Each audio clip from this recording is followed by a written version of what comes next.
Hey, what's going on, everybody? It's episode number 239 of the Audible Farm Podcast, and this episode is brought to you by the Fort Dodge Fine Arts Association. Go to www.fdfineartsassociation.org to check out what they're all about.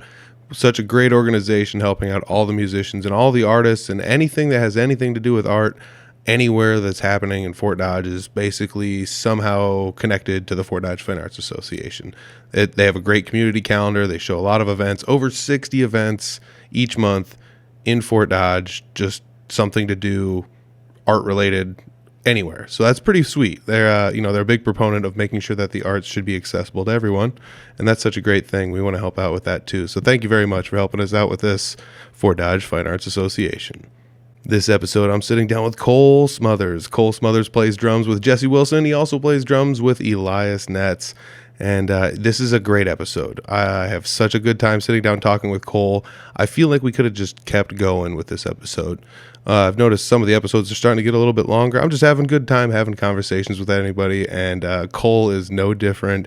When I go play shows with Jesse, if Cole's there, I like to just banter back and forth with him here and there. It's so funny to just kind of goof off, and he's always just sitting behind the drum set just having a good time, maybe like cruising around on his phone waiting for everyone else to set up. It's just such a fun dynamic. I don't know, he's such a fun guy, and it's good having him on the podcast. We talk about all sorts of things.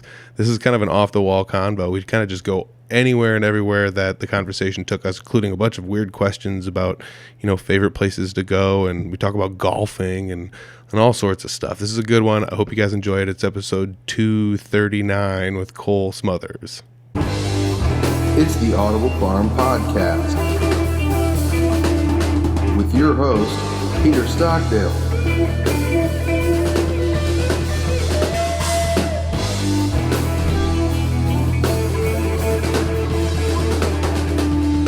Sitting down today with Cole Smothers. Cole, it's been a while since you've been on the podcast. As a matter of fact, episode 151 really was the last time you were on, and This is episode 230 whatever. So it's been a while. Believe it or not, that was in August of 2021. Okay. That was a long time ago. Yeah. It's weird because it doesn't seem. I was like, I've had Cole on. He was one of the last people I had on. It's like, no, it was a couple years into the podcast, but a couple years before it stopped. Yeah, whenever Peter gets desperate for a podcast, he comes in. Oh, hey, Cole, come on, please. No, it's a Bo Coal Miner. Yeah, you wish. Yeah. No, oh man. So one of the things I was going to talk about, let's just introduce you here to people that didn't listen to the last episode, don't know who you are, et cetera, but you are a drummer, North Central Iowa area. You've played with different bands, on and off. You're like one of the musicians for hire, kind of like I am. You associate yourself with a handful of bands, you play with them, and then whenever they need a full band. Yeah, I mean, anybody that reaches out and is like, hey, you want to play with us, I am totally down, just because I'm desperate for attention, I think. No, man, come on. That's hilarious. You're just already messing with me. But no, I don't know. I love it, so I'm always down to play if I got the time. So yeah, I mean, it's fun to go out and play shows, and that's one of those things. We played a show last night, you and I did, with Jesse Wilson. Yeah, we saw each other 14 hours ago. Yeah. Pretty much. Yeah, we spent a lot of time together yesterday.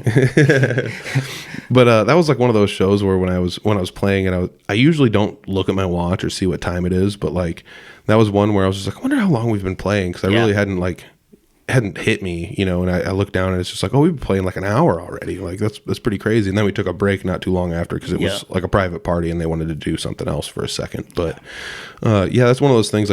When you first started playing music, or I mean, the last time you were on the podcast, you had already played for a while, but what were some of the things when you first played, the longevity of the show? I still remember my first show looking down and just being okay, I'm 15 minutes in, only 2 hours and 45 minutes to go. Which I will say, I still do that.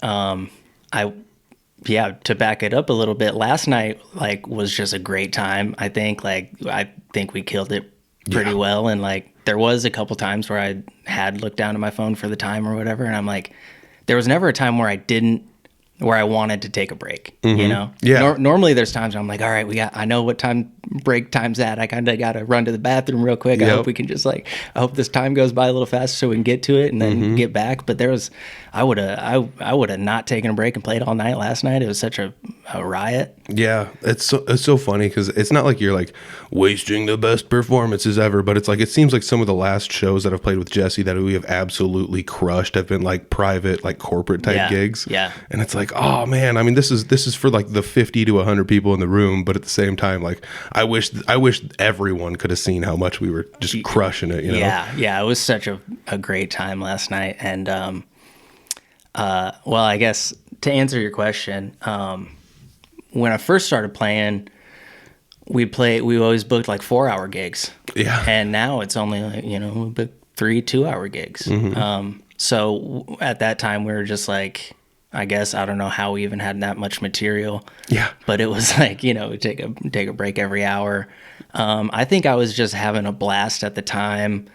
I was young and partying it up, like living like a rock star, thinking I was. Yeah. Thinking back on it now, it's like, wow, that was super unprofessional. Yeah. I mean, I think we all did that a little bit. Yeah. I was lucky enough to start like at 27, so I'd already gotten like a lot of my unprofessionalism out. Yeah. I want to say like the nighttime drives home are like always weirdly peaceful. I love them. I love them so much. Yeah. It's nice to just, you can choose to take a county highway or a regular highway or whatever. So it's like, oh, if I stair step my way there, because if we're going across, 4 counties back home, it's like I can stair step through a few different towns that I wouldn't normally have gone through. Right. Just to, it adds 10 minutes. Ooh, big deal. So you get to see the countryside, that kind of weird stuff. Yeah, and you're just coming off a show or a great show or something, and you're just like cruising. I just got a new car, or it's not new, but I got a new to me car last year. And before then, I was driving a car that had a broken radio in it, so I had like a JBL speaker up in the dash, right? I was doing the same thing in my car. Yeah. So, and it was great. I mean, it worked for me. I wasn't going to put any money into the radio for the car. I was like, I was in the market for a new one anyway, just kind of waiting to see what would come along. But yeah, I had this JBL speaker in the dash, and every now and then when it died, I will say, the FM radio was broken. For some reason, AM came through. Oh, wow. So, okay. I don't know how it worked, but yeah, every time like driving home from a gig and my speaker would die, I'd turn on like AM 540 and listen to like classic country on the way home. Like, oh, wow. Just chain smoke cigarettes. at least it's not like talk radio. No, because I remember. But at that point, I'm like, I don't want to quit driving. I don't want to get home. This is great. Did you have like a charger, like one of those car chargers for that thing, and so you could charge it up at least? Yeah, I mean, I'm imperfect specimen, so sometimes I'd forget that thing, and if it died, it died. Yep. And I guess sometimes I just throw my phone up in the dash too, listen to it. But yeah, if you got the right shaped dash and you put your phone in there, like you don't need a speaker. It just like it's like putting it in a cup, and it's it kind of makes it its own speaker. This is the funniest conversation ever to record, because it's just like, when your radio breaks in your car and you just put your phone up in your dash, and people are listening to us like, well, you guys are heathens. No, we have newer cars. We have radios in our No, I circumvent this by actually like getting a new thing instead of trying to just use junk. It's almost like being like, when your car doesn't turn left and you got to turn right 3 times to get to go in the right direction. To be like, why would you have this? Yeah, I don't know. I guess like it took me a while to like find a car. I guess I'm picky about a lot of things. Like I didn't want to just like get any newer car that could have worked or whatever. I spend that money and then you find something that's, I guess I strive for perfection, which I'm never going to find. But I think, or maybe it's just, that ties into my procrastination as well.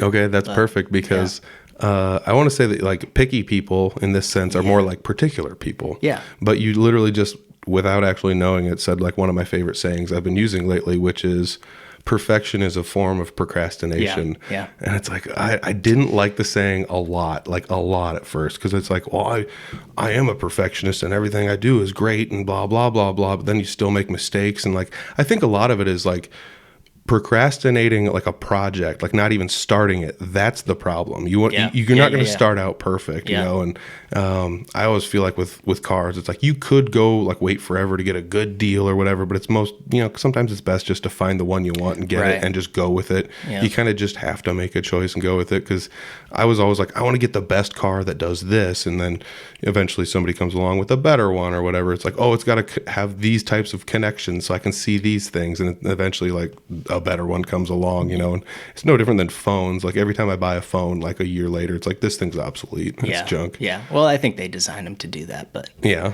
I mean, same thing with cars though, don't you think? I suppose, You know, I don't know. In some sense, like the technology becomes obsolete, because I saw like a thing that was like, oh, this is like such a cool thing because you can use it as like a auxiliary screen in your car. It's like, and it just, you know, I know connects right in through like the Wi-Fi of your car. It's like, my car doesn't have Wi-Fi. It's like, well, then it connects through the aux cable. It's like mine, it's in an inconvenient location and I don't want to reroute it. And but it's also this one like piece of technology that ties in with this one brand that makes technology. So if you don't have that, then, true. You know, I don't know. The whole thing was just like, my car's too old and too junky. But I did recently like just install an FM transmitter into my car. So like when I started, it just like checks on and I can just, you know, Bluetooth into the little FM transmitter and go. Yeah. But so now I do have like a radio again in my car, and that was my way around it. But it's funny when you get to big cities, when you start to like pull in other radio stations, or if somebody There's good music on it. It's crazy. Yeah, it's weird because like my podcast will go like in and out like 50-50, like a half a second of like the song and then a half a second of the podcast, and it just like flip flops. That's wild. Or if I'm like driving in certain areas and somebody else has an FM transmitter, like I'll start to get what they're listening to, and it's like on the same wavelength. So it makes me wonder if like they're listening to what I'm listening to when I'm driving through places, and it's just flip flopping between you.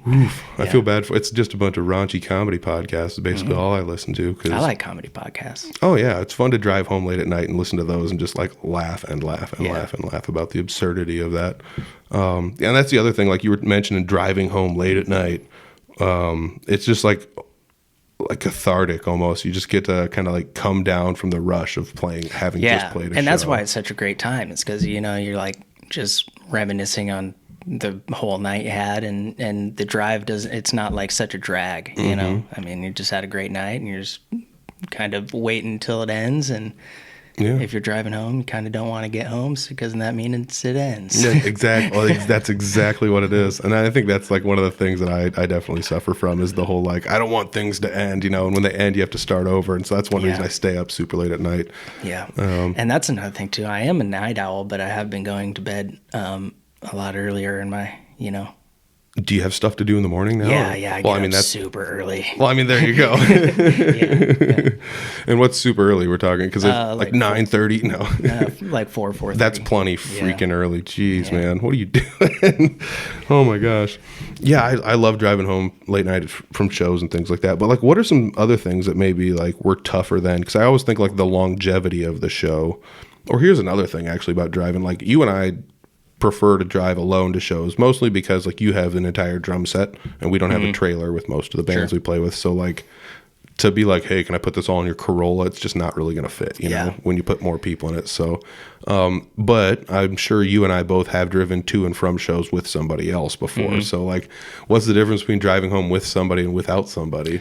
Well, it depends on like, you know, who you're with. Sometimes you might end up having to do some babysitting.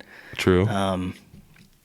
But I don't mind it. I'd like to carpool more often if we can. You know, it's you get to, you know people better. Like, you know, last night me and Taylor Smith sat in my car and just like listened to music for half an hour. And like, you know, ever since he joined the band, you know, we kind of just hang out at rehearsals or whatever. But we never. That was like our first time hanging last night. It was really nice, dude. I love that guy. Yeah, he's super cool. He's super cool. Yeah. Easily one of the most chill guys ever.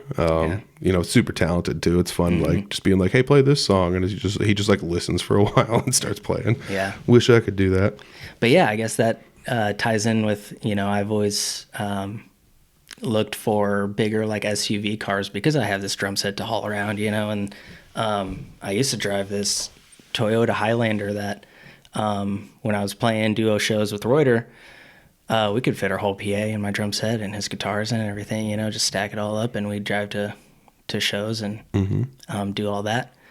As far as like what was harder back then than it is now is, the first things that comes to mind is like probably getting a good sound. I feel like back then we didn't, as far as like what's coming out of the mains and stuff, I sure didn't have any drum mics or, so it was just kind of like play loud if you had a lot of space to fill, or if it was a small little joint, play softer, and I got these thunder rods or whatever. Yeah.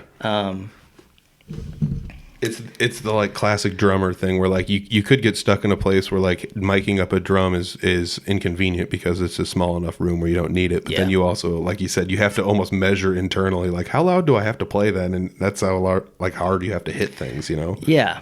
Dynamics comes into play, but I also think ever since I started actually like miking up drums, and especially in a full band setting, I think it's, I'm a drummer, so it makes sense that I say this, but I think it is very important, like just to get everything that's on stage coming out of the mix, coming out of the speakers.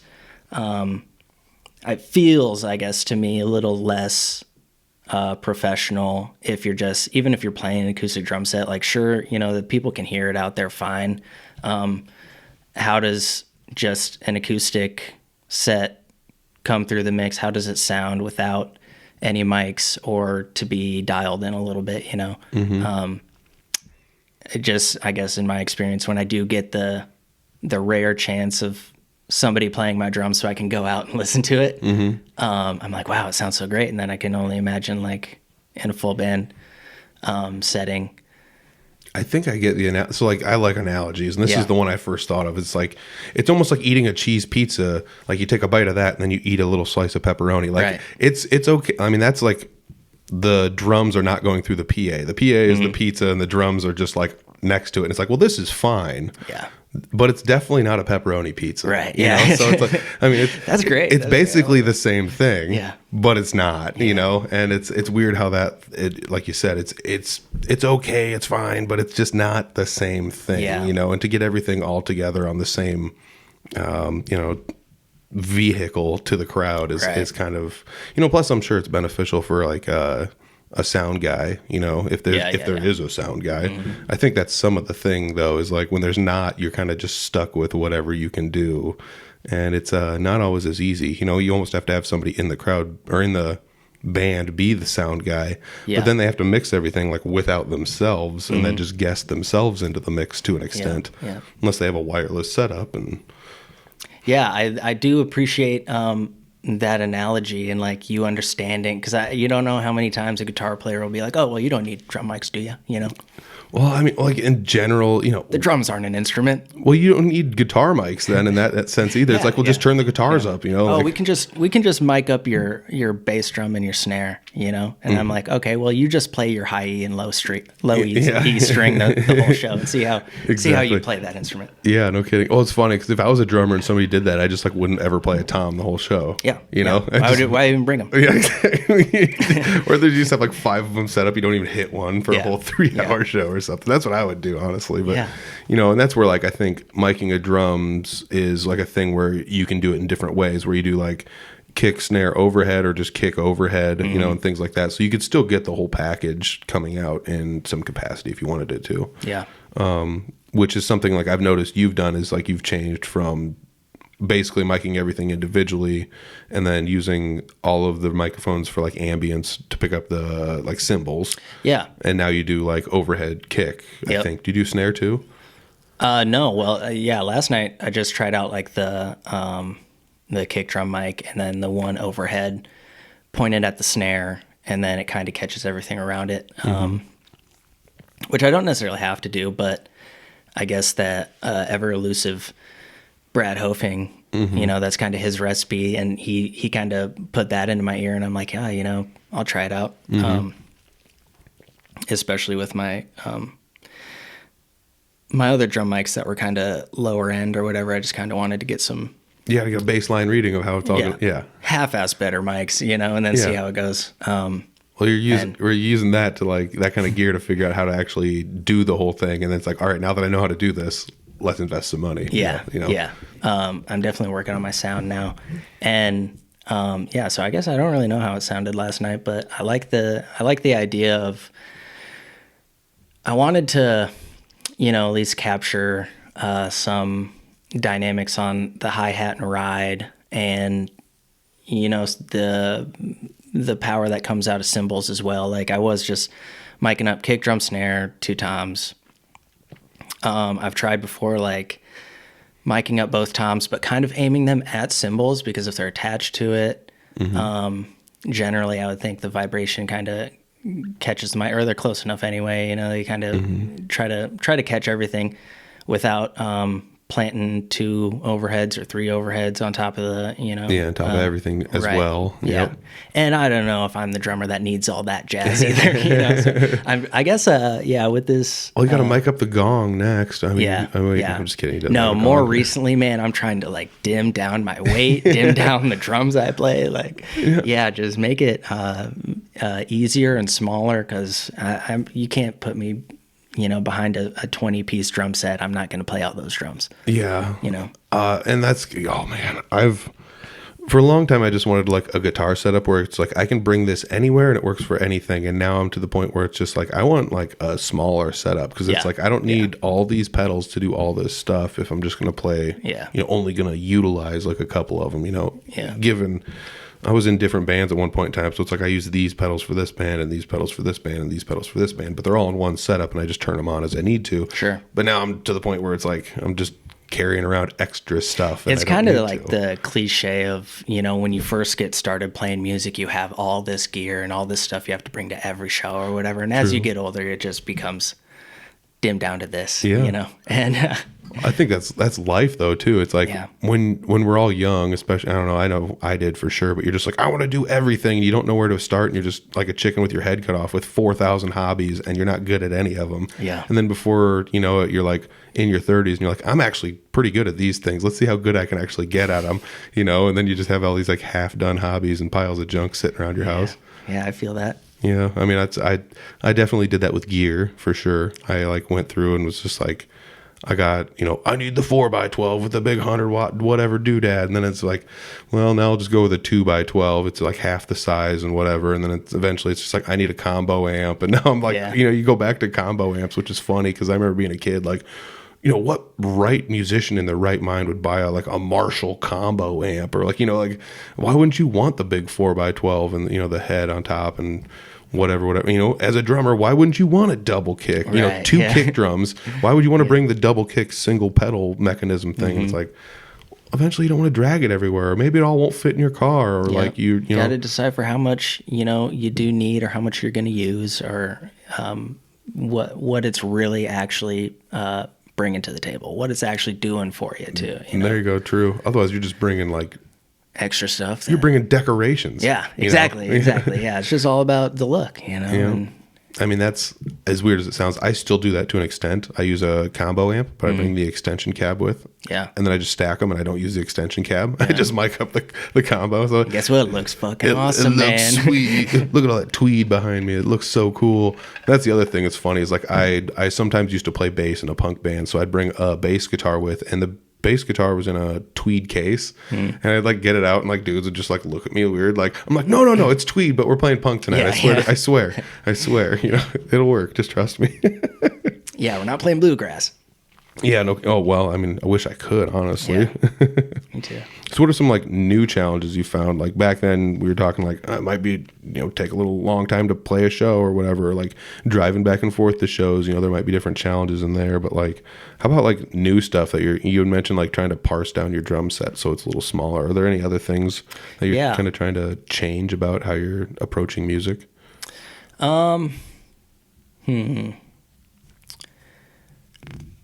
All right, we're going to come back to that one and let you think about it because that's actually give me some time on that's that a deep one. So here's another one. I really want to ask people these questions because it's like just a dumb question, but like when you're going back and forth to shows, is there a place you like to stop at all the time? So like for example, I used to go to Three Finger Betty shows and rehearsals at least once a week, and every time when I would drive back, I used to like I need something to stay awake. I'm not going to drink a soda every super late at night, Sure. whatever. So I'd go get a coffee. And I always used to go to like this one Come and Go, which is now no longer 24 hours, and it bums me out. So, yeah. But that's like one that I used to always just like this Come and Go. I used to always hit the one Come and Go. I like that question. That's a great question. And the only thing I could think of, like right off the top of my head, and it's actually like more recently, just kind of holding some band practices. Like I'll schedule out my day if I know I have like band practice on a Wednesday, and I'm like, okay, well, if I work a 10-hour day, get off at 4:30. If I have band practice at 6, I'll go in an hour later, stay an hour later, drive to Fort Dodge.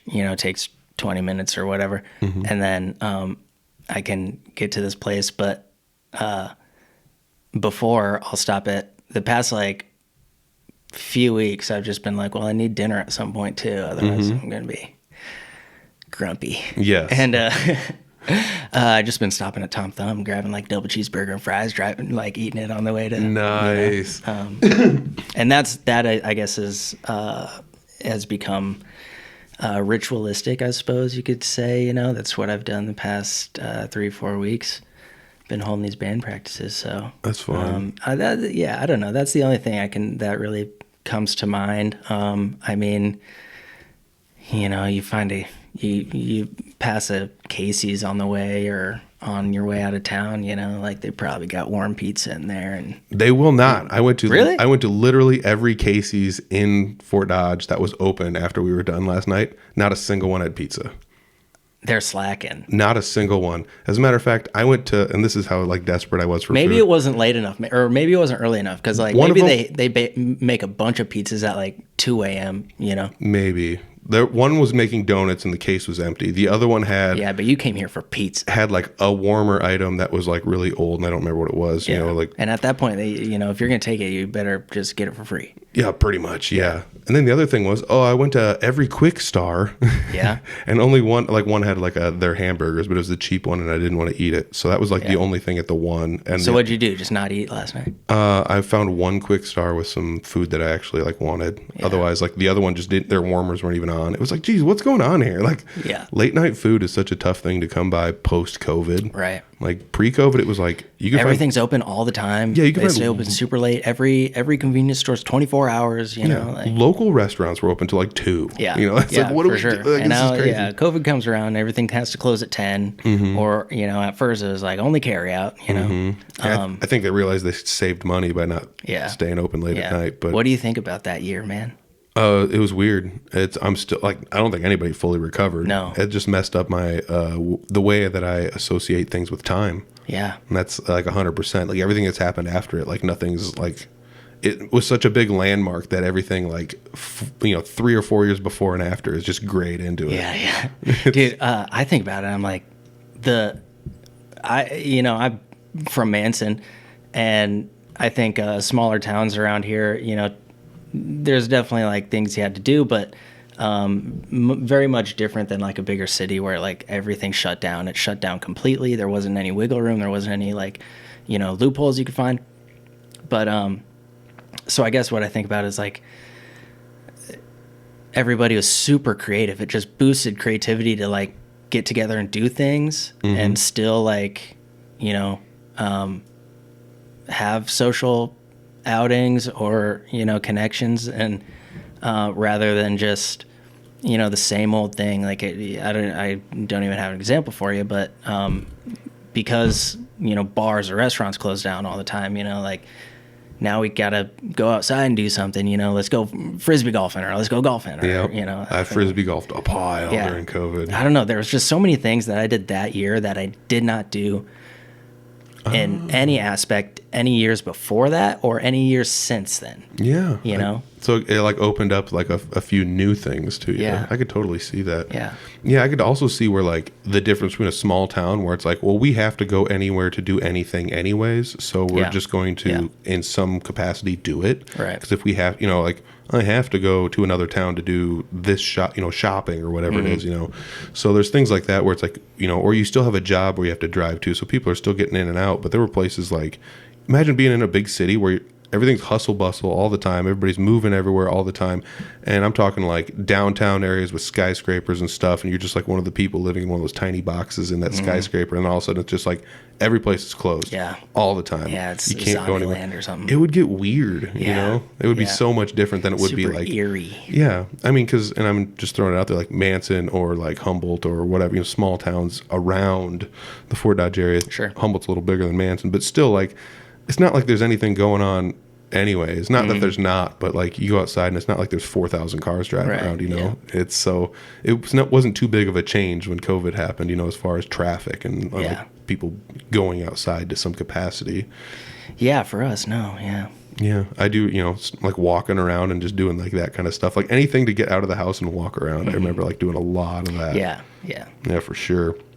So like, let's talk about some of the stuff you do. Like you'd mentioned regular golf. You do golf. Big golfer. Better golfer than Brad. I don't want to claim that. That's what I've heard anyways. I do not claim that. Brad- Brad's insane. Well, Brad needs to get on the podcast and defend himself if he wants to lay claim to the Get best on the golfer in podcast. Manson. And when he does get on the podcast, I'll let him tell you what happened the last two men's club championships All right. at Manson and how he fared compared to me, but I'm not going to say anything about it. So how do you balance your hobbies here? Like I don't balance very well.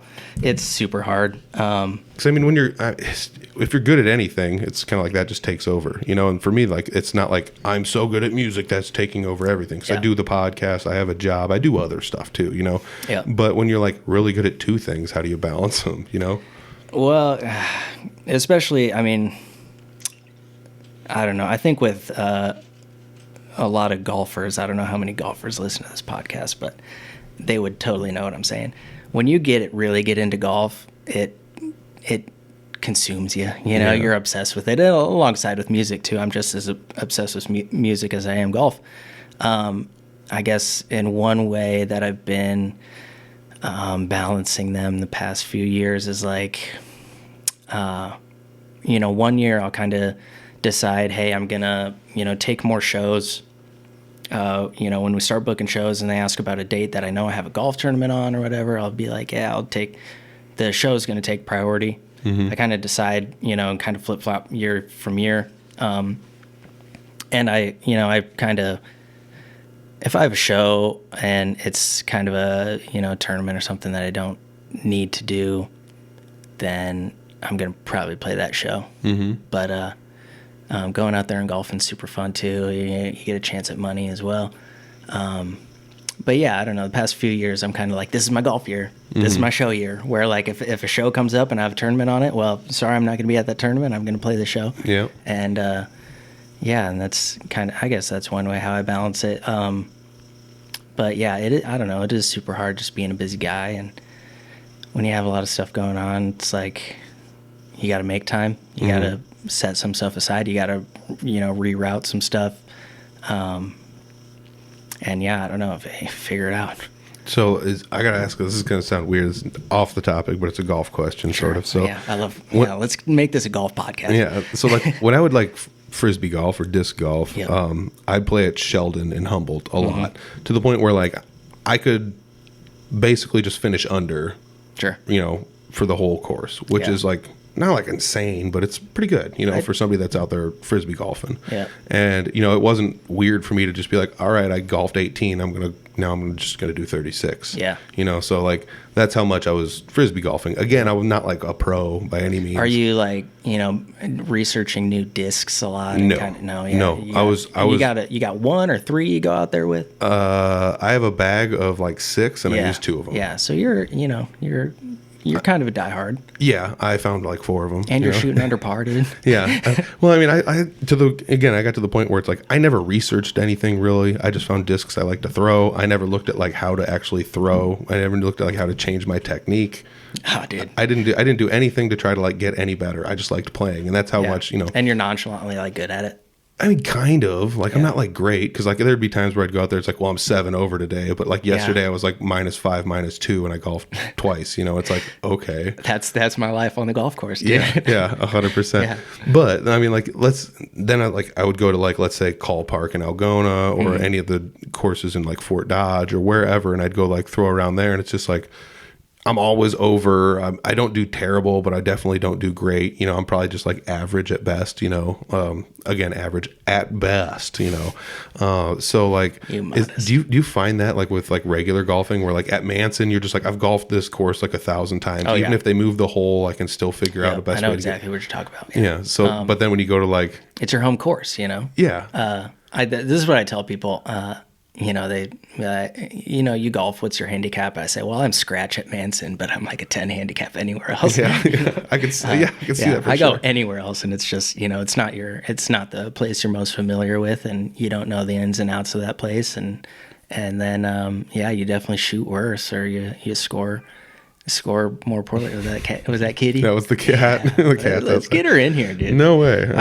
She'll take over the podcast. Yeah. She always does. Yeah, that's fine. They're probably not even listening at this point. Oh, shush. No, so like, I totally get that, like the home course advantage, you know, and it's something like, again, where like, I don't like basketball players don't really have that. I guess maybe like the way the court looks and everything to an extent, or the way the arena or the lights hit. It's probably more the crowd with that sport. Right? Yeah, it'd be a crowd thing that makes it really have the impact, the home court advantage. You know, there's not really a whole lot of, I don't know. Do you think that like musicians have like a home court advantage? Like I sure know I'm comfortable as hell playing at Bootleggers. Yeah. Or okay, that was the first place I thought of. Like a lot of us have played at Bootleggers. Yeah. I probably was nervous for like the first time ever playing there. Ever since then, it's just like, you know. And Nate treats us well, dude. Like, oh yeah, he's always nice. He's so nice. He let me record a podcast there, and then got us each a free drink for the podcast. It was super cool. He's a great guy, great bar owner. I love his space. Should we pause this and go there and finish the podcast? No, no, they probably are open right now though. But no, I'm good. I'll stay here. I don't know. Otherwise, I would have just met you there. But I guess while we're on the topic of bar owners and great people, I want to give a shout out to Gina Batchelor. Yes. Running Eagles Hideout Lounge, dude. And she's probably like one of the biggest like live music supporters in this area. Yeah. I'm kind of starting this new little project. Don't really know what it is yet. But yeah, this, I guess, a new band with Jordan Reuter and Taylor Smith and Owen O'Brien, and she's been letting us practice there every week and use up her space, and she's super supportive of us, and I don't know, maybe, hopefully we'll book us there, but yeah, I just want to shout out Gina. Yes, awesome. Yeah, she's great. Yeah, she's super cool. I remember when I like was just like, oh, hey, I do have a tote with Audible Farm stuff in it still, and I was like, let's go see what I have, and I threw it up in the shop and was just like, hey, I got some stuff, and she was like one of the first people to buy something. Great supporter. Absolutely. Yeah, I know that. Like the rumors are coming to. Yeah, dude. I hope this is coming out before that. I didn't. And Clint's playing with them now, dude. Yeah. Oh my god, I didn't know that, but that's great. Yeah, that was something funny. He was just like, you have to go listen to his episode, but it was basically like they needed a drummer. It's like, hey, can I try out? And they were like, yeah. And he like sent him a little video and then went and played with him for a rehearsal. And I remember going to rumor shows when I was like, I don't know, 17 or 18, driving to, I don't know, like Waterloo or Cedar Rapids or something, you know, and just going to see, because I saw him in Algona at Loco Fest. Do you remember? Yeah, is that the one at the fair, maybe? Yeah. But it was like the dude who ran the Afterlife was putting it on or whatever. Yep. And I saw him there. I was like, these chicks rock. Mm-hmm. And then, I went to like multiple shows, like with my buddy when I was super young or whatever. Yeah. And then, now knowing they're coming to Fort Dodge, just Clint on drums. Yeah, it's wild. I played a show with them. Yeah. It's insane. I'm not trying to say it's like so much better than, before or whatever. But it's like, I'm just used to Clint, so it's it's a flavor I really enjoy to throw his flavor into that band. It's like, this is cool, Yeah. Again, it's the toppings on pizza. I'm going to put pepperoni on anything, Clint's the pepperoni. It's going on every pizza,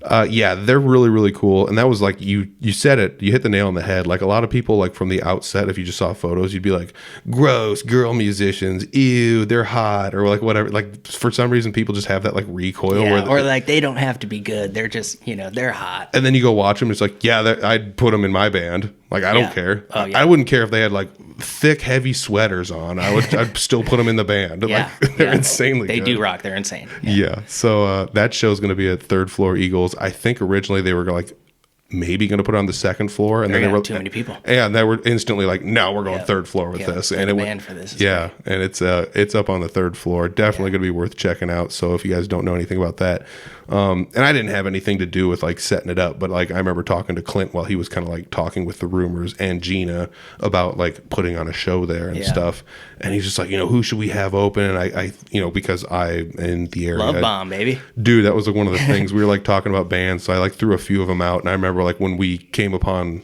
Love Bomb, like, oh, let's have them open. It was just like, dude, it was just like one of those like light bulbs, like fireworks are going off. Like, Love Bombs, this is perfect for them.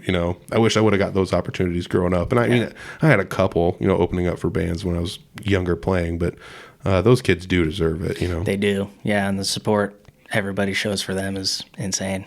And I think like some of it is like we've just welcomed them into the group because and that's what I like about Fort Dodge. Is that's like, the Fort Dodge music scene for you, dude. Dude, there's a bunch of basement musicians that I want to say like just like aren't really in the group because they don't ever come out. But if you just go to jam nights, it's like, oh, guess what? You're in the group. Yep. You want to play a live show? We'll tell you where. You want to know what to do to play better? We'll tell you. We'll give you advice. You can take good advice if you want to, or we'll tell you how to like avoid bad advice, which is something else I have on here. I want to ask you about bad advice, but yeah, the Fort Dodge music scene's insane, and I know that it's growing. I do want to say like Evan Pratt's open mic night is like a microcosm of a completely different scene because that's a lot of basement rockers and people in the area that don't go to those big jam nights, or whatever, or people that they're like, oh, banjo and a ukulele is not going to fit in at this jam night, so I'm just not going to go. And it's like, well, guess what? Now you got one. And I went to one recently, and it's like I've never seen any of these people, and some of them are really good. So it was kind of fun. Good startup joint for sure. Yeah, for sure. So those jam nights are totally worth checking out. The open mic night as well. But yes, big shout out to Gina. I do want to say that for sure. That third Thursday jam that she hosts is insane. It's like one of the craziest things to go to. Yeah. I've said it before. I go and I'm like, I don't even care if I don't play. I'll just go there and watch for an hour. And it's like, well, I'm just stopping by. Yeah. Like, and like wait for St. Patty's Day to come up, and hopefully she's selling some corned beef and cabbage because. Oh yeah, that's right. It's a big deal up there. Yeah, it's a big. I mean, it deserves it. It's a huge deal. It used to be at Patty's, right? When she would do that. Yeah. Oh, maybe she's probably not, but hopefully she. Maybe yeah. Well, maybe I don't know. Put a bug in her ear. Not to she's get probably off track on some. She's probably listening. She was actually on a podcast very briefly. She was on the Friendsgiving episode. Yeah, we recorded that at her bar. Yeah, that was fun. That was really fun. Oh man, so like. I did a podcast with Marvin recently, and they brought up something that like I was going to ask him about anyways, and it was weird how many questions I had that they just like organically brought up. And so one of the things he kind of we sort of like breezed over it, but like bad advice. Have you ever gotten any bad advice like from musicians throughout time, and then just been like, oh yeah, I guess I should have done it this way instead, or I didn't realize it was bad advice, like a good example I would use would be like the people who try to separate everything would be like the bad advice I got. For a long time, it was just like, I liked metal music. You got to be proficient. You have to be technical, which then if you keep going down the rabbit holes, eventually like, well, you almost have to go digital. Then you're going to play to a click track, even live and all this other stuff. And if you're not actually playing real music. And it's like, but the people who play solo shows and have like breathability and don't, utilized click tracks even to record. I like that stuff where you can sit down, if you play a song on repeat and you loop it right back to the same song, it's like this is almost a slightly different tempo. Yeah. And I like you always use that word breathability, and I just love that because as a drummer that probably has a tough time staying on time. I like speeding up and slowing down. I think it's good for the energy as well. Dude, the prime example of that would be Copperhead Road. When I play that with Jesse duo, we have a loop going. It's rigid. I can play to it. But when I play with a band, there's something that happens after the chorus when you hit a solo section. Yep. And it's just like, this has to speed up. Yeah. And when I'm playing with the click track, I get like a measure in and I'm like, oh, I need to slow it down. Just take a second here. There's no breathability, which is okay. But like when I'm with it's nice when you have those sections where it's like, all right, we're going to double time and also speed it up like 2 or 3 beats per minute. Yeah. Because we're going to have the sense of, we're leaning forward now with the music as we're running. We're no longer walking with this, you know? That's something that like, for a long time, I was just like, yeah, the people you're playing with, just this is the thing, and you have to do it this way. It's like, no, you don't have to do anything anyway. You can do anything you want any way you want to. Right, yeah. And I think that's a way better attitude about, I think, anything, you know? Yeah, it took me too long to realize that, but it's... To tell somebody, like, you have to do it this way or you're not doing it at all, it throws a pretty big red flag for me. I understand it to an extent because like those types of things where everything is militantly set out, it's like, well, the outcome is going to be perfect every time. Sure. It's going to be and the there's same probably every time. Recipes for stuff, you know? Yes, where it's like very successful. Again, in the metal scene, that's a recipe for success. A lot of bands do that. You bring your amp always sounds the same. Yep. Because it's digital, and everything is always on time because it's on a click track. And and I have no hate against click track. I would love to use them sometimes too, or even tracking out a show, like just to get it as tight as possible. I think that shit's cool. And although I've never used one or had any experience in that, I watch shows where I'm like, man, these guys were super tight. And they're definitely playing to a click track, and they were definitely playing, they had the whole thing tracked out, and there's no hate on that. I think you get to a certain level and it's probably, it's a good recipe for a good show. Yeah. I would get really crazy with it. So if you have a light setup that's going to be relatively the same every time, those click tracks you can program those into like basically an internal clock that can go to a machine that tells your lights to change at certain times for certain things. Yeah. So it knows production value, baby. Yeah. And it's like, you can hook it up to digital amps and tell it to like switch channels and do different things. It's like, well, do you want a clean guitar now? And I don't even have to push buttons now, So it's things like that. That'd be tricky. It would be awesome to set all that up, and do that because you can hook it into in-ears and do it all that way and everything. You just have like a big rolling box that you roll up and it's like, everyone just plug your shit into here. Yeah. Plug your stuff into here and away we go or whatever. But if you ever want to fiddle around with that, I'd be down to watch. Yeah, that's like some cool stuff. I know a few people who have built those. There's a few bands that play with those. A lot of them are metal bands. I know the Pork Tornadoes has a setup kind of like that. Yeah. I've like moonlit with a couple other bands that have done things in that capacity. So it's really cool to have that done. But at the same time, like, you lose breathability. You were playing to a click and the solo's always right here. And and some of that is like, if the solo doesn't go exactly like this, you're going to lose people because they're expecting certain things at certain parts because they have things to add at those exact parts. Yeah. Which is, again, what sounds really cool, like, I think it's the whole art form. Like, if somebody made like a very deliberately constructed painting, and it's like, that's awesome. But sometimes when somebody like doodles on a napkin, you're like, that's freaking cool too. You know? Yeah. I knew an artist that like painted stuff, and I'd like buy some of his paintings sometimes. But like, he also sold doodles. When he'd get bored, he would just doodle. And the doodles were very cheap, but there were a few times where it's like, that one I need it. I absolutely have to have it. And so I'd buy like a cheap doodle. Nice. And even though I had maybe even a better version of the same thing that was like the actual painting. Or it's whatever. Like raw, it's just like the OG version. Yeah, for sure. So like, that'd be like the bad advice. I would definitely say that like I heat. Oh yeah, we're still talking about that. Yeah, or like Gibson guitars are better than Fender guitars, and you got to pick a camp and blah blah blah blah blah, or whatever. Yeah. And I don't know, the stereotypes that go along with things. I've fallen into a lot of those pitfalls. Yeah. Is there anything like drum gear that you were like, I gotta have this, or like, where you like, you felt like because other drummers were doing it, you just had to, and it was like, just this is. Oh yeah, so I mean, I do that a lot. I see a bunch of other stuff, and I'm just like, yeah, that's cool. Like, that's how I kind of build anything. Is it's just I see something that I like, and I'm like, oh yeah, I kind of like that, or it's almost like somebody they get to it first, you know, and then I just steal their idea or whatever. How does anybody have ideas? You know, it's just borrow it from somebody else. Exactly. But or borrow it and change one thing and now it's theirs and it's original. It's like, well, I'm just going to do the same thing.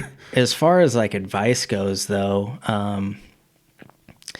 I can't like pinpoint on any bad advice. The one thing that comes to mind is probably good. It's definitely good advice. Jake Merritt said to me one time when I was really young watching a Jay Clyde show, and I don't know, it was after a show or during a break. Like I just ended up backstage talking to those guys, or being there while somebody was talking to him, and he looks at me and he's like, "You drum, right?" And I'm like, "Yeah." And he goes, "The best advice I could give you is just listen to everything, you know?" And true. At the time, I was like, "I didn't ask, dude."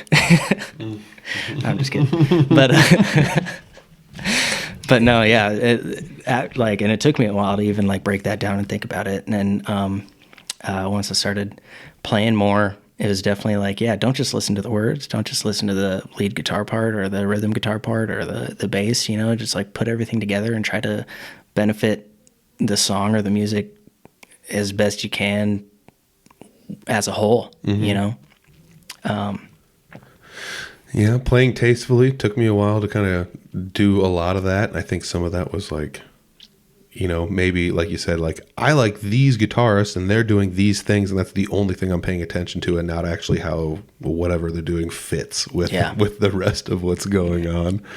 I don't know. It took a while, but I mean, that's no different than like I can't come out and play a Jesse Wilson show with like a giant pointy guitar and a full stack and like a clown outfit on or something. Yeah. You know, I wouldn't fit it. Doesn't fit. No, it doesn't fit. So you got to kind of fit a little bit. Yeah. What's some good advice that you've had? Oh man, good advice. Okay. No, before you get into that, I will say, bad advice would be taking advice from me. Good advice is taking advice from Peter Stockdale. Oh my gosh, yeah. I don't know about that. Anything Peter Stockdale has to say is he knows his stuff. Okay, this is gonna sound weird, and this is probably not. This is like the best bad advice you can get. It's something you don't want to hear that you need to hear. I probably heard it. But you'll also need to realize that this is not good advice. Okay, so it's really weird. Mm-hmm. So don't ever expect your friends to go to your shows. Ooh, yeah. So the reason this is good advice is because you don't want to get bent out of shape when your friends don't show up to shows. The other thing is a lot of us play in like what we would call like local circuits. Regardless of where you're listening to this, we all have a home base. We all play a lot of shows there, and that's where most of our friends are located. The other friends we meet are usually musicians, and they're probably somewhere else playing shows. Yeah, at the same time. So like when you go to those local shows, it's like if I play this town twice a month, people are just going to be like, well, I could go watch, you know, musician ABC, but at the same time, they're playing over at the Joe Schmo bar next Tuesday or whatever. I could just go watch it there. Yeah. So it's not a big deal if I miss it. I'm just going to sit at home and watch reruns of Married with Children or whatever, you know, whatever they choose to do. So like there's that. That's definitely a thing. Now, having said that, like that was a big defender of like why I didn't ever expect my friends to go to shows. The reason it's bad advice, though, is I never even tried to get my friends to go to shows at all. Sure. Because it was just like, I don't care if they go, because this isn't, maybe it's not for them, and if they wanted to go, they would go. But that's not a good way to promote any sort of product, where you're just basically like, I got a show, come to it if you want to, I don't care, fuck it. You know, like, you know, to me, it didn't lead me to a place where I would ever promote anything I was doing very well. It's just like, you go look at some of the, you know, most of my friends on Facebook are people that are like semi-local or whatever. So like if I'm going to play a show, I would usually just be like some of them were literally this verbiage wise. It'd be like, I'm going to a place tonight to do some stuff. Like that's exactly what it said. Yeah.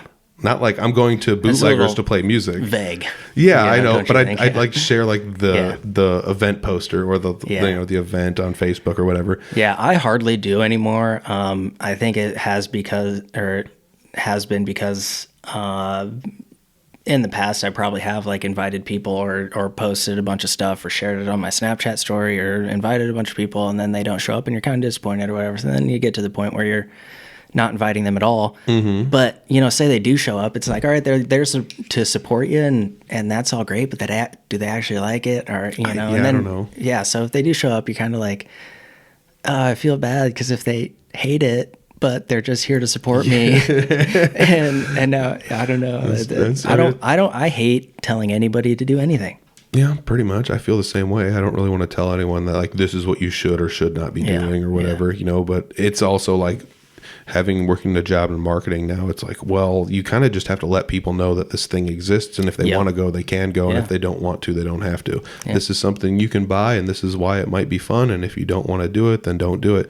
But at the same time, you can't just be like, oh, I don't know, I got a show, it might be stupid, you don't care, who cares? And like, that's not a good way to promote anything, like, so you have to actually take some pride in what you're doing, and that was something where I just like, I took the advice like way too literally, where I'm like, I don't even care if these people come, but it's like, you should though, because here's an argument against that. Like, the Pork Tornadoes are like a good band to point at, where they do a really good job of promoting things and showing like, we're going to come to this town, or like even when they do local shows, which is, guess what, probably where most of their fans are, and where like all their friends and the people who saw them originally playing and stuff, like they're still packed. They're selling out literal theaters, playing shows. So yeah, you need to like actually do some promotion and try to get your friends to go to your shows.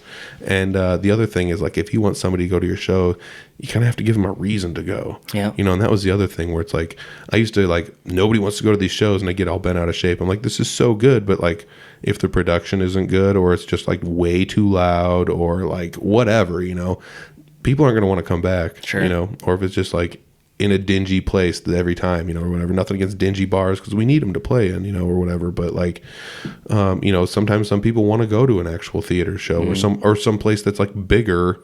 Like the Larimar or whatever, but like, those venues and those events are very few and far between. Yeah. So, it's tough to get to the level where you can bring people out to different places to, watch you play. But that's that weird balancing act. You got to find what works and like what doesn't work, and why it's working and why it's not working, and what you need to change if you want to change something. It's the whole like doing the same thing, over and over again and expecting a different outcome is, insanity or whatever.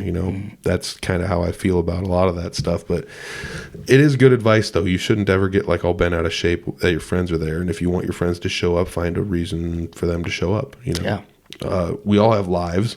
There's shows I wanted to go to that I didn't go to. Taylor played a show in Bode I really wanted to go to. I stayed here and edited podcasts because I needed to do that, so like, man, now I feel bad about making you edit some stuff. No, it's cool. It's cool. The funny thing about that is like, you want to talk about editing. I was thinking about that today. It was like, I've edited more stuff out of the like Audible Farm 2.0 stuff than any of the prior episodes. Oh, really? Like almost entirely the last ones, I was like, I don't care. I'm just leaving it. It's even if there's pauses, even if there's weird stuff, I'm leaving it.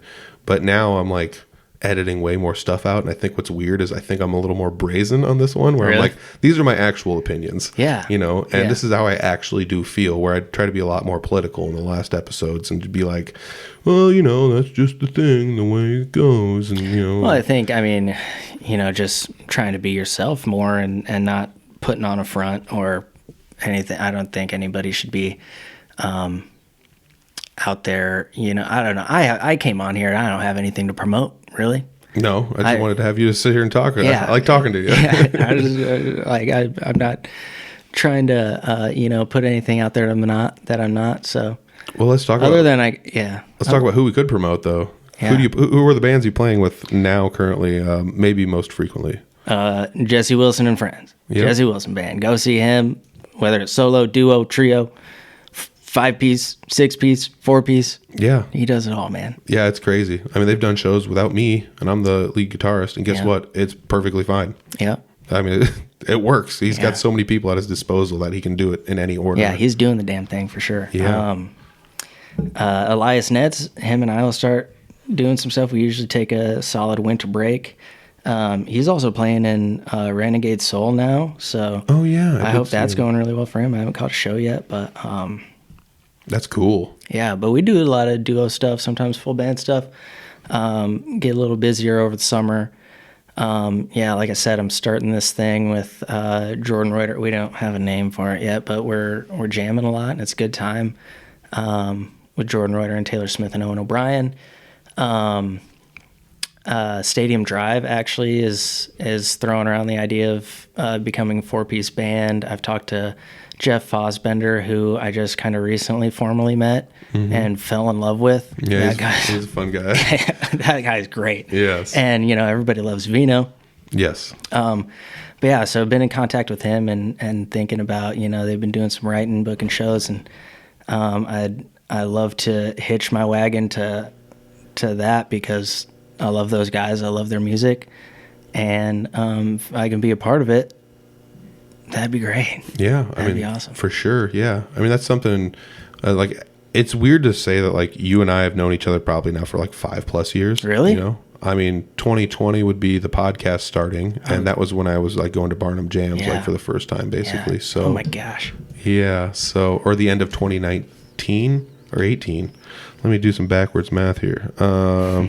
Yeah, it would have been like the end of 2018 maybe I started doing the podcast. So yeah, so we've known each other for at least 5 years probably now. Yeah. And I don't know, it's just fun to see like how you've grown as a musician because I like when I met you were kind of young still, basically, and now you're like what I would consider old. Like, well, no, I think you're right in the sweet spot. Like this, like if it's all downhill from here. Yeah, if I could freeze myself at one age, it would probably be about your age, because it's like the best. You're like right at that magical spot of like you're still young, but you have like now it's like now I have knowledge to arm myself with when I go out into the world. It's you're starting to make choices that you're just like thinking about like. I've gotten a little more mature. Yeah. Well, at Scary, least isn't it? In decision making, not in necessarily my mindset. Well, that's fun though too. You gotta stay young at heart. Yeah, I definitely felt like. Well, I'm 27 now. When I was 25, I feel like that's probably the sweet spot to where I was like, still had energy. You just wait till you're in your 30s. It'll change. I know, and that's what I hear.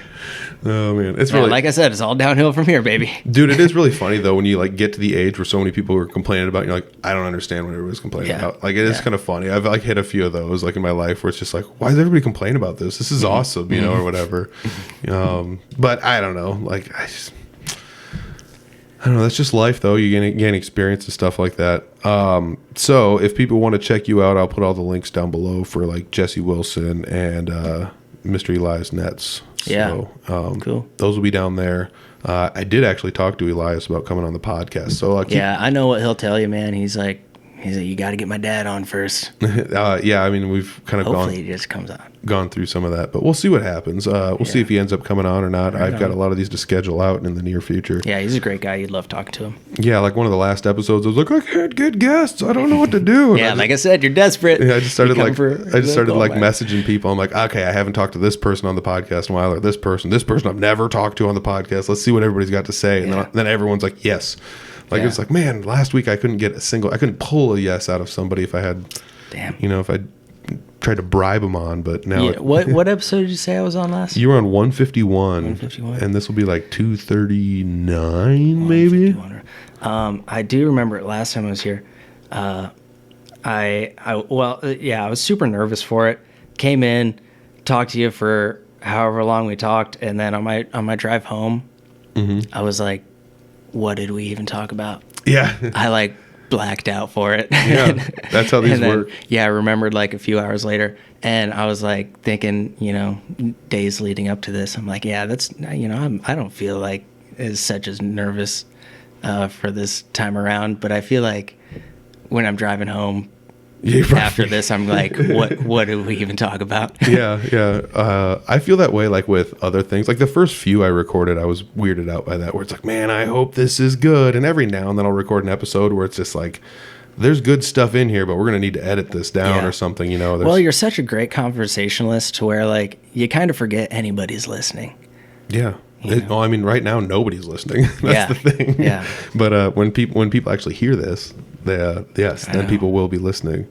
And I don't know. I think that's some of the thing. Like you get down, you sit down, you put the headphones on, you get the microphones, and there's like a light on and everything, and a camera, and you're like, I don't know. And then all of a sudden, it's like you're just in it, and you forget that you're even. Oh yeah. And recording. Time goes by super fast. Oh yeah, for sure. Like as a matter of fact, I think we got over an hour here. Really? We do have over an hour here. So cut that. No, we're leaving it in. It's a good conversation because I feel the same way though. Like, I don't know. Hey, I'm sure a lot of people get on here and be like, can we just go 2? Can we go 2 hours? yeah, I don't know what the longest one I've had was. Just over 2, I think. Maybe like Nick Rosendahl was like one of the longest really? ones. Yeah, it was like 2+ hours. Yeah. And I've done a few that were pretty long, and I didn't realize how long they were until I got them like edited down. Yeah, maybe like an hour and 20 is about like is the average long length of a podcast, but I don't know. Yeah. So we have come to the end here, and I don't really have any other questions that are like super pertinent to anything that's going on.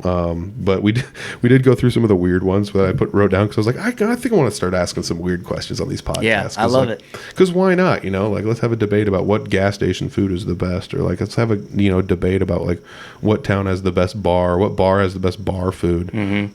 I mean, that may be a fun one. Like I was.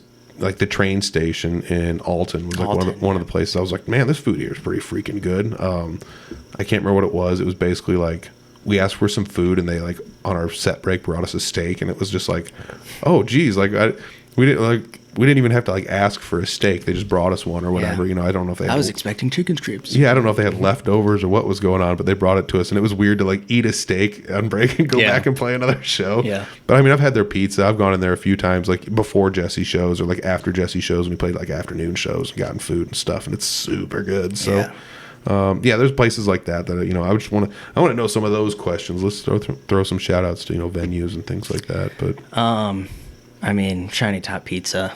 Oh yeah, yes, love me some Shiny Top. Yeah, I mean their menu is crazy good, but Shiny Top Pizza. It's not really like a music venue, but Sneakers. I mean, they have music one I just ate there last night a week. Yeah, yeah, that spicy pig sandwich. I haven't had it. It was like ham and jalapenos and chipotle mayo and pepper jack cheese and I don't know, other spicy stuff on it. Dude, I flip flop back and forth between healthy and not healthy there, because I'll do like a Philly cheesesteak or like patty melts of what I've been doing like a lot of lately. But then I'm like, my diehard there is the chicken salad, like whether it's Southern or whatever, But yeah, I go through stages of like I'm gonna eat healthy, and I'll do that for like couple weeks or something, and then I'll have a couple months of just eating frozen pizza. Oh for sure. Sure. Yeah, I'm back to my health grind. But yeah, it's funny. I mean, I recently went through a swing of frozen pizzas, and I was just like, I haven't had a frozen pizza in a while. Then I just like went basically and bought like one of everything, and I was just like, all right, let's try this brand. I haven't had this one in a while. I'm like, it's weird how like some pizzas that like I used to eat like 10 years ago, and like now it's just like I wouldn't eat this frozen pizza if I had to, Yeah. I don't want to throw anybody under the bus because the frozen pizza game is a tough game to play. Yeah. I definitely not eating a Totino's pizza though. No, not at all. I'll throw that in the street. Yeah, to be honest, I got Jacks in the freezer, but that's honestly like I don't want to make it seem like I'm eating those all the time, but I'm eating those on desperate occasions, maybe once every couple weeks. Dude, Jacks were the go-to. If I'm cooking myself something at my house though, like I'm having like steak and potatoes almost every night.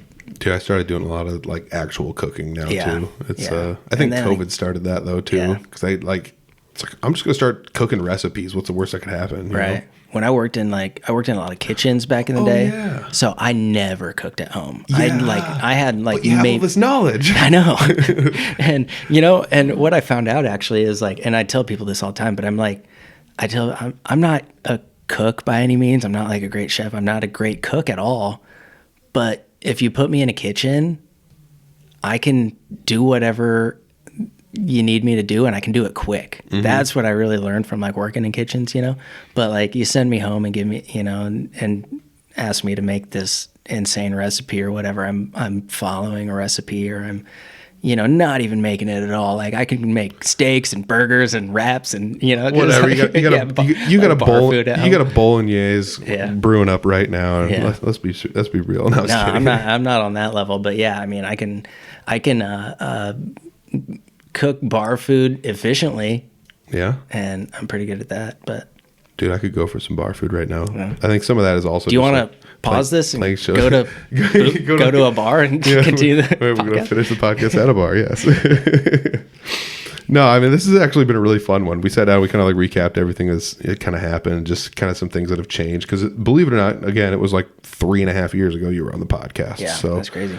it's wild to think about that kind of stuff. I started measuring those out, like, you know, who's been on and when was the last time they were on, and it's, you know, it's wild. You start to, do you ever think about, okay, this is probably last topic here, but do you think about, like, I didn't realize until I was like, how many podcasts have I done in February throughout history? And I like made a list of it, made a post, and it was like, holy crap, a bunch. I've done a lot of podcasts, you know. And then, do you ever think about that with like music, where you're just like, I don't know, I'm kind of a hobbyist musician, whatever. I play some shows, not really, you know. But then you turn around and you look at it, and you're like, man, I've played a lot of shows in a lot of different towns.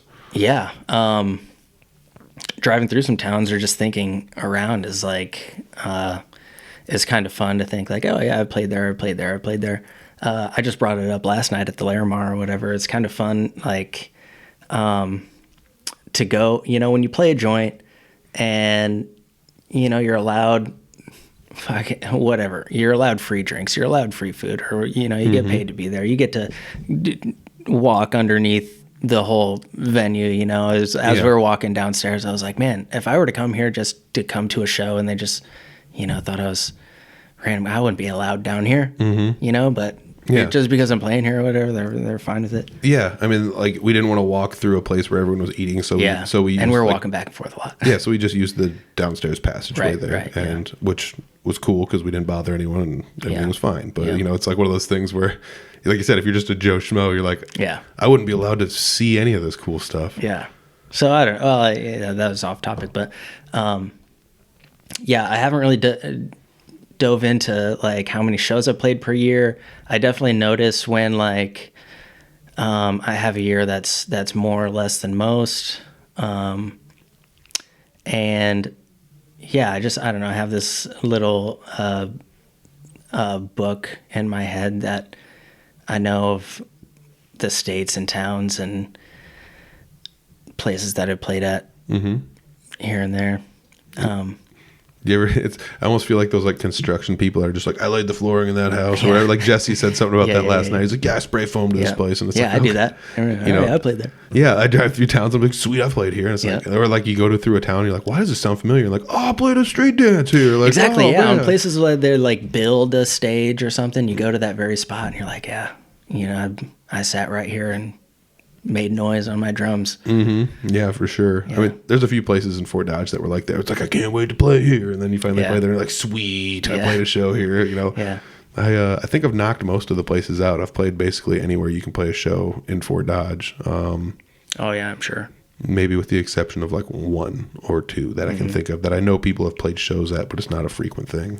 Well, yeah, I think also, I guess in between me being on this podcast, we played Downtown Country Jam. Yep. Fort Dodge. That was a good time. That's freaking sweet. A lot of people. Yeah. You know what I was thinking about the other day is like, you know, you play a show of that stature and size, which is super cool for local acts. You know, I think it's great that you get them up there and getting the chance to open for a large national, international band or whatever. Yeah, basically. But yeah, you know, I remember like you get up on that stage and you feel super good about it. You go to the merch tent, say hi to some folks or whatever. Like, I mean, there's some smaller shows that you're signing kids' t-shirts, right? Even like us little guys, we're signing kids' t-shirts and they're just making you feel all good. And then you go home and take the trash out. Just regular person. Nobody talks about that, but I think it's a very interesting aspect of this life. You know, sometimes like you feel on top of the world and that's just right back to normal stuff. And then you're scooping cat litter. 36 hours later you're waking up making coffee, going into work. You're going to the day job next day. Oh my gosh. Yeah, it's crazy. It's like this stuff where you see like, oh, it's a picture of Adam Sandler and he's like walking down the street with a bag of groceries, like eating a pickle, and you're like, and his basketball wow, shorts this guy is a regular normal guy. But then it's like, everyone is. There's very few people that either have enough money or have the audacity to just pay people to like do all their everyday stuff. Because we all think it's like, well, they just get like, you know, they're at home and they're just like laying back in a chair with somebody like massaging their feet and giving them a manicure and a pedicure like all times of the day. That's probably pretty rare. Honestly, matter of fact. It never actually really happens. Like, oh, they DoorDash everything and everything gets delivered. As a matter of fact, they pay someone to DoorDash it for them. And it's like, no, they're not going. And probably like the more famous you get, the more you want to be normal too. So you do that stuff anyway, right? Yeah. Or you can't go out in public like Tom Cruise. Like, you know, he'd just get mobbed everywhere he went. Something like that. No, he'd probably like, you know, get lost in a crowd pretty easy. He's pretty short, right? That is true. That is true. That is true. But he's also Tom Cruise. That is true. Oh man. Well, this has been a really good episode. I think. Are we done yet? I think we're. I'm just playing. Yes, we're done now. All right, that's it. Done. No, all the links down below for anything that you can find Cole Smothers in. Check them out live. If you want to book one of the bands, just be like, I need this band and they need a drummer. We need Cole in the band. So it has to be at least be a two-piece. So let's do this. And yeah, Cole, it's been great sitting down and talking to you. Yeah, I love playing shows with you. I love being able to goof around with you.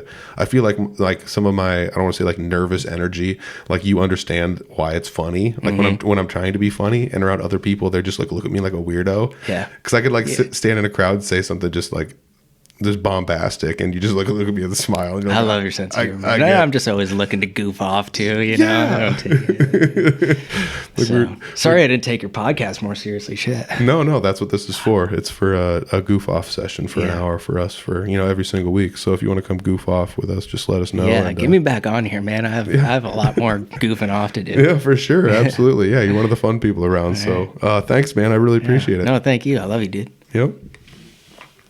Oh, I didn't say I love you back. Well, I love you too. That's okay. Yeah, you can edit that. Cut that in. There it is, episode 239. It's over. Cole Smothers, such a great guest. Love you, Cole.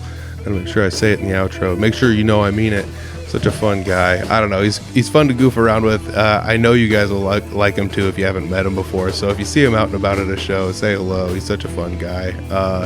Go check out all of his bands or the bands that he's in. I'm excited to see what comes out of this band that they've been practicing and seeing what's going to go on. So I'm excited to see what happens there. That's going to be fun. I always love seeing new bands or new formations of kind of some of the old musicians that I know of. A little changing of the guards, as it were. Never really hurt anybody. Sometimes fun stuff can come from it. So it's fun to see what's going on and letting people create art in different ways. So I'm excited to check that out. Go down below, check out all the links for all the bands that Cole's in, and keep on the lookout for the new band doesn't really have a name, I don't think. I don't know. He just kind of said they were practicing and seeing what's going on. So again, hopefully that comes to fruition because those guys are all beasts. I love watching each and every one of them play. So check out all the stuff down below. And while you're checking out the links down below, check out the Fort Dodge Fine Arts Association link down below. And make sure you check out their podcast once a month. It's called FDT. They just had an episode come out recently. And it's a new one. I think it's their 5th episode. It's going to be just as good as all their other episodes. I know episode 6 is coming out soon. And I don't want to say what's going to happen because I think some people already know maybe what's going to happen, but it's going to be great. So you want to make sure you're subscribed and ready and you don't miss it. Check out all the other episodes so you can get used to it and see what's going on. Such a fun thing that they got going on there. Fort Dodge Fine Arts Association has their own podcast. And while you're down there clicking on all the links, click on all the Audible Farm links. Make sure you follow, subscribe, like, share. If you're watching on YouTube, just hit the subscribe button so you don't miss the next episode. Lots of fun people coming in and out of the podcast. And if you want to support us, you can go to the Patreon. There's the shop, or you can just tell other people, say, hey, you like this podcast.